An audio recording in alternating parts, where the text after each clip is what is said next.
Hello, this is Lord Williams of the Williams Court, and I had intended to do a full hearing of one David Barton and his organization, Wall Builders. I still intend on doing that series. However, I have placed in recess the David Barton series because something much more important has occurred that I did not foresee. Something that I wish to discuss with you. And that is the principles of free speech. I could just do one video of it and leave it at that, or maybe 2 or 3 looking at certain issues, but I feel that there needs to be several videos on this to explore exactly what is happening in our world. And in fact, while free speech is the core focus of this series, it is not going to be the only thing I examine. It's just the most important. Because those who try and silence speech will inevitably remove other freedoms. Without freedom of speech, you will not have freedom of action. As such, this is the single most important right that is being attacked right now, and it is the single most important right that we can fight for. This is even more important than my Bible videos. That may sound strange. Why would it be more important than the Bible? Well, what if it becomes illegal to read the Bible?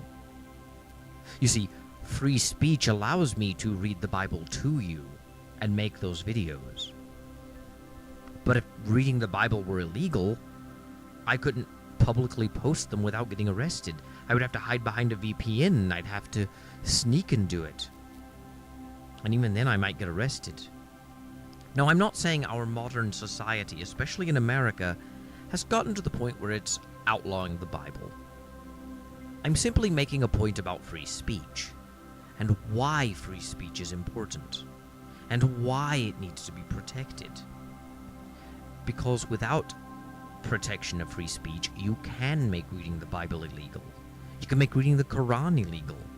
You could make reading the Talmud or Buddhist scriptures illegal. You could make reading Carl Sagan illegal. You could make reading Richard Dawkins illegal. I'm just going to throw everything in there because it doesn't matter if they diametrically oppose each other.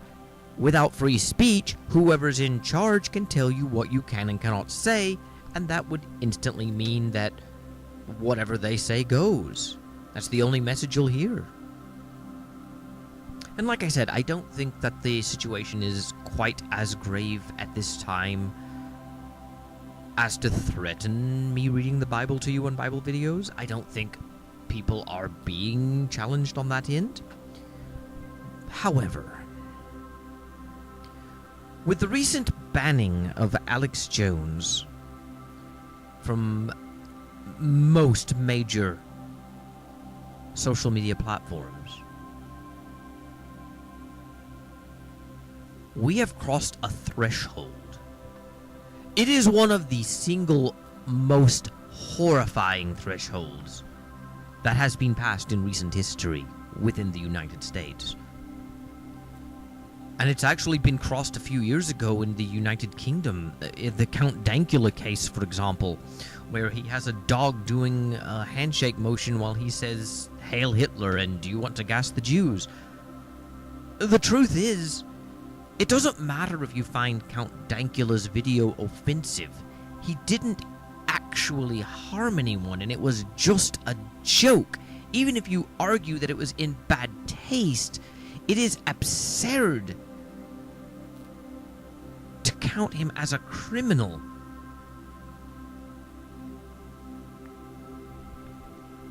And the UK is doing exactly what I said earlier. It's picking and choosing what you are allowed to say.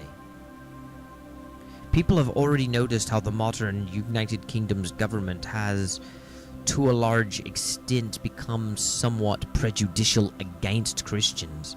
And this sounds odd, and some people counter that it's not. After all, the Prime Minister is a Christian, the Queen is the head of the church, and it has an established state church. But let's be honest, all of those are legacies of the past, and societies are complex. For years, the United Kingdom schools and media have been telling us Christianity is evil and uncool and we shouldn't be it. And now, according to statistics, whether you can trust them or not, most of the UK youth don't identify as Christian, even if the adults do. There is a systematic attempt to eradicate Christianity, and just because some people cling to it, and just because it is still the state religion, doesn't make that different.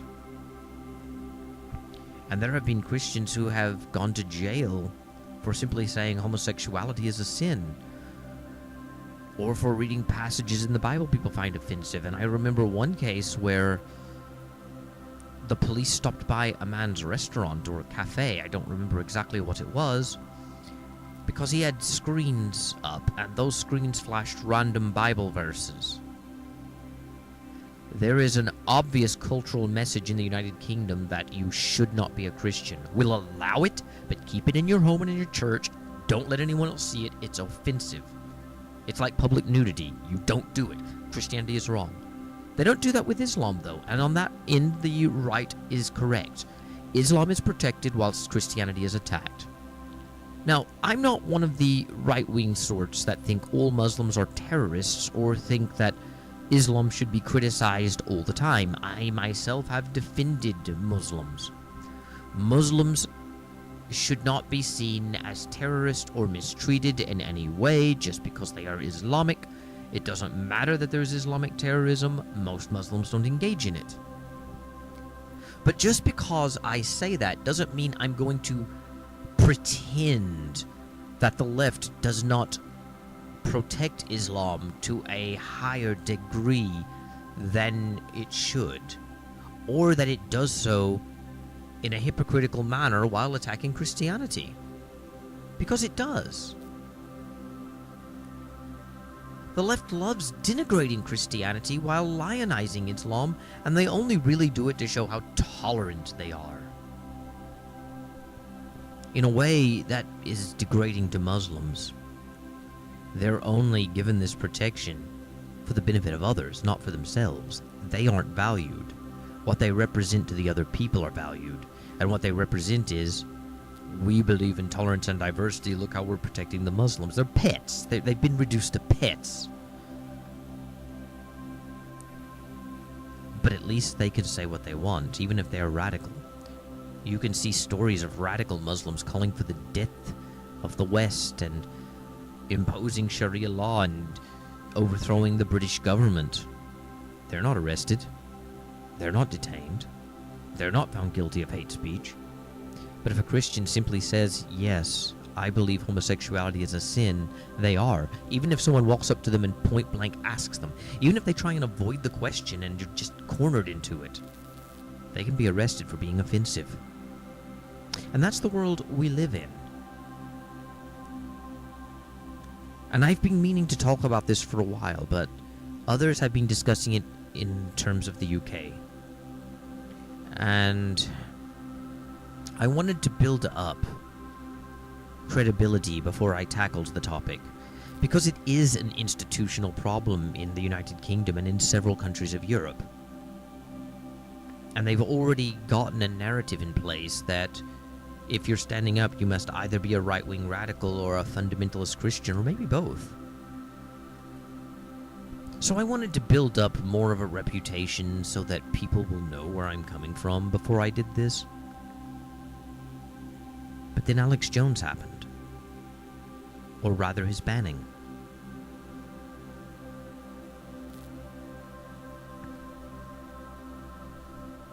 You see, with Alex Jones being banned from most social media now, a very clear message is being sent.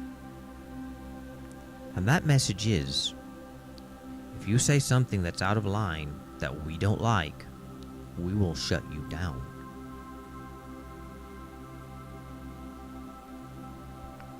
It's a message I don't like.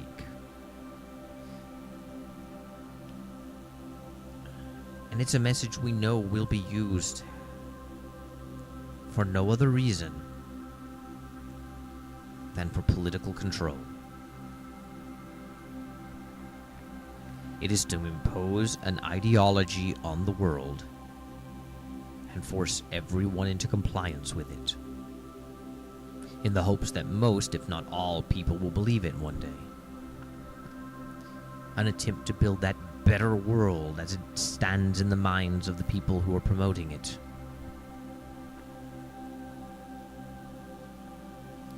And it won't really be a better world, because it will be a world in which any mistake they make can't be called out because it'll be illegal to do so. Or at the very least, they'll remove your platform so you can't really tell anyone.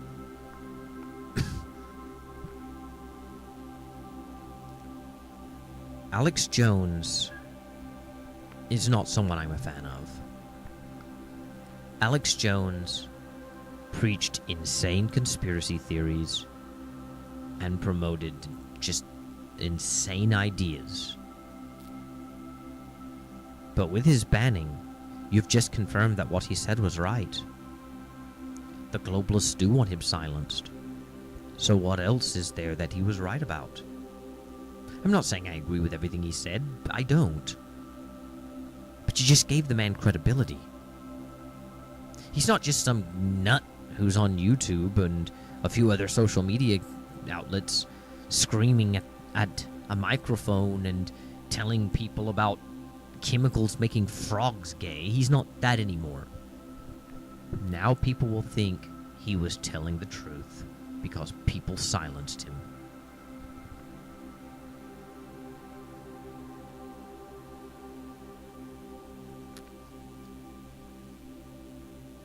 Freedom of speech is under attack. Freedom of expression is under attack. And it's from the very people who claim they want tolerance and diversity of ideas. Tolerance and diversity. Well, they don't. They want absolute uniformity, absolute conformity to their beliefs, or they will shut you down. One of the major outlets that has not done anything to Alex Jones at the time of this recording is Twitter. Twitter, of all places. Twitter is known as a cesspool of arguments and bad ideas, but I have to respect them now. They haven't taken down Alex Jones, but they might. There's a tremendous amount of pressure. The narrative in the media isn't, well, these companies got together and colluded to take down Alex Jones. This is terrible. What do we do? The media is actually telling me this is a good thing. The media is saying Alex Jones was dangerous and needed to be shut down. The media is telling us we should applaud this. And we should be disgusted it went on this long. And now that these companies did the right thing by removing Alex Jones, why didn't Twitter? Why didn't Twitter get in on this? Why didn't Twitter remove him just like the others? Twitter is wrong for letting Alex Jones speak. We are in a world where we are actually saying it is wrong to allow someone to speak when you own a platform that exists to let people have a voice. Platforms like YouTube, platforms like Facebook, platforms like Snapchat, they don't exist to give you a voice. These platforms exist for no other reason than to spread the message of their founders. Now, they haven't gotten to the point where if you disagree with them, they'll penalize you necessarily. Not for everyone, at least. But Google's already been caught using its algorithm to manipulate search results so that the videos that are recommended to you will be the ones that they approve of.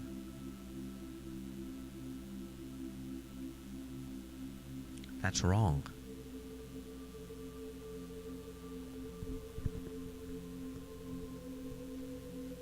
Now, people have argued that these are private companies. The protections in the First Amendment of the United States Constitution extend only to the federal government and not to private institutions. This isn't actually true. If it were, then eHarmony wouldn't have had to allow gay couples. You see, it was a Christian dating site, and while they took non-Christians, they wanted to promote the standard traditional family values, but were forced not to. It was called discrimination, and the left cheered that. How is this not discrimination? How are these companies not discriminating against people because of their political beliefs? How is this different? Now, some people will argue it is different because sexual orientation is not something you choose, it is something you're born with. It is an innate characteristic like race, whereas political views are not. But there's really no evidence that people are born gay, and there's actually evidence against that, and we don't know the causes of it. And it shouldn't matter anyway. If a private company is a private company, it should be allowed to do what it wants. If you're cheering the removal of Alex Jones, then why do you want Christian bakers to make gay wedding cakes? Why do you think it's tyranny and discrimination when they don't? Why do you want eHarmony to cater to gay couples even though it goes against the beliefs of the founders of the company? Because you promote gay rights and you think everyone else should, and you're okay forcing them to. And I don't care if you're gay or not, you should agree with me on this point. Because as much as if you're gay, you may think this benefits you right now, so you should support it, the mentality is we can tell other people what to do to make them fit our beliefs. And what happens when you believe something that they don't want you to, and you decide to speak about it, or you decide to open a business where you don't do business with that kind of person? It doesn't matter if you're gay or not then, because it's not the gay issue. You're going to be forced to do it just like the Christian couples are. Gay people should fight for the right for those Christian bakers not to make gay Gay people should fight for the rights of Christian bakers to not make gay wedding cakes. You know why? Because if they have a right to refuse to do that, you have freedom too. It's reciprocal. If you remove their rights, you're not telling them that they have rights. You're saying that the rights that people have are contingent on whoever's in power and whatever their values and beliefs are. And the moment you hold a belief that's against them, you can be penalized. You're gay and you want to get married. Force that Christian baker to make your wedding cake. But uh-oh. Now you're that happily married gay couple.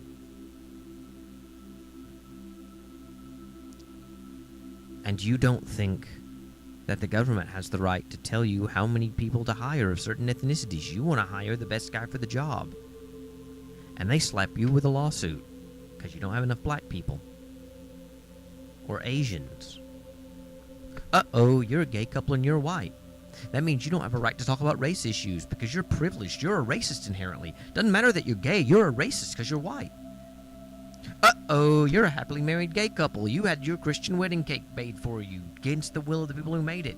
You were so happy then, but, well, now you have to cater to these other people's beliefs. These people have just come in and guess what? They don't like what you are.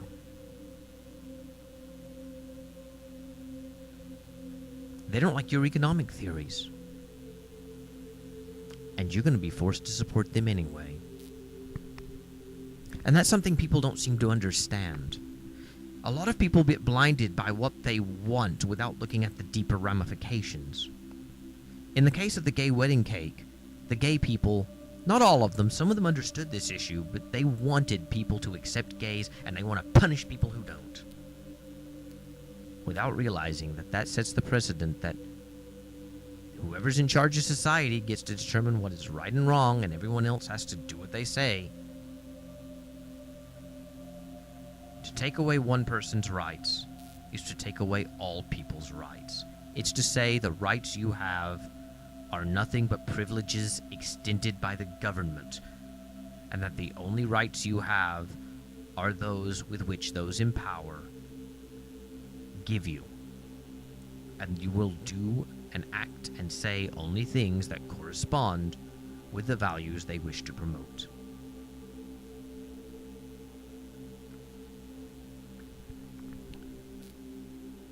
Like I said, I don't really like Alex Jones.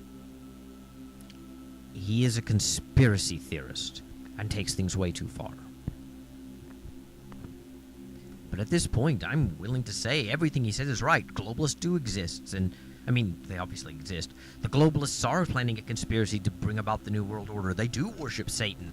Demons inhabit their bodies and control everything. They hate prosperity and love death and worship death. I'm okay with that now. Alex Jones is 100% right. And I'm saying that because he was banned from these channels. I'm saying that because discrimination laws don't protect you if what you're saying goes against those in power.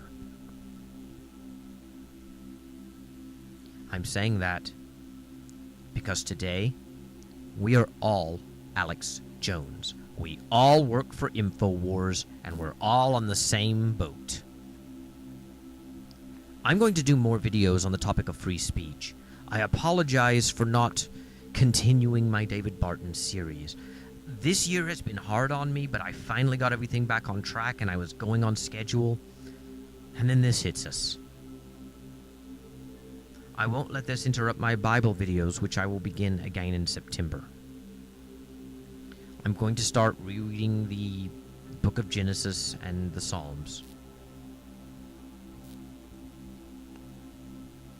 That won't be affected. But I'm going to delay David Barton, not forever, but indefinitely. Indefinitely is a word that is often misused. It only means that it's for an uncertain period of time. I could resume it tomorrow if it's indefinite. I'm not going to, but I could. I'll get back to David Barton, but he can wait. In fact, David Barton is a man the left criticizes too, and now I'm worried about him. And I'm a critic of his. I was doing a video series to expose his lies. But I don't want him shut down. I don't want any YouTube channel he might have to be removed, and I don't know if Wall Builders has one or not, but I don't want it removed. I don't want David Duke removed, and David Duke goes on about the Jews and conspiracies against them, and I'm dating a Jewish woman. David Duke, I am your friend, David Duke. Because I know you're targeted. And I know they're going to remove you. They start with the top. They start with the most crazy person that they think no one will care about. They think that most people don't care about Alex Jones, so when he's removed, there won't be a fuss. And after that, they'll go after David Duke. He's a racist. He's a Klansman. And as David Duke pointed out, he hasn't been in a Klan for 40 years, but it doesn't matter. He's a Grand Wizard of the Ku Klux Klan. Alt-right leader, racist. He's going to start a race war. That's the narrative. David Duke's a neo-Nazi. So I'm sure they'll remove him. And after they remove him and Richard Spencer, maybe Millennial Woes. And I find Millennial Woes to be a very reflective and intelligent man. A man worthy of admiration and respect. Even if you don't agree with him, he is articulate and intelligent and well thought out. But he's on the alt-right. And the alt-right can't be allowed to grow, so he'll be shut down. And once they set this precedent, they'll get a broader net. That's when David Barton will go. Christian nationalist. They'll say he wants to create a theocracy in America. He is the Christian Taliban. He wants to impose a Christian version of Sharia. He is a threat. He's not. David Barton does use things to get political advantages, but he's not as bad as that. But they'll say he is. And they'll shut him down. And they'll even shut down liberals. Sargon of Akkad? Don't care what you think of him. You know what they'll start saying? Sargon of Akkad is a liberal in reality, but they'll say he's a far-right extremist. And that his views are a threat to social cohesion or some other garbage like that. Sargon will be gone. Sargon of Akkad. Gone. He's a threat. Then they'll just start doing it to whoever they damn well please. This has to stop. We have to protect freedom of speech, and we have to protect these platforms. These are the ways that our modern world works. It's the way we get our ideas out there. There are people who won't even hire you if you don't have an active Facebook page. I know, because I have a hard time getting hired because I don't like Facebook and having to update social media all the time. Sure, I work online a lot, but I don't want to have to get there and tell people what I had for dinner and how happy I am and post pictures all the time. I don't even take pictures that much. I don't like Facebook. And it's not just because of the Zuckerberg thing. I don't even go to sites like them. I have a Facebook account because I need it to log into certain things I do for work, but I don't use it. And it has cost me jobs. I know that. But I think it's worth it because I can get other work.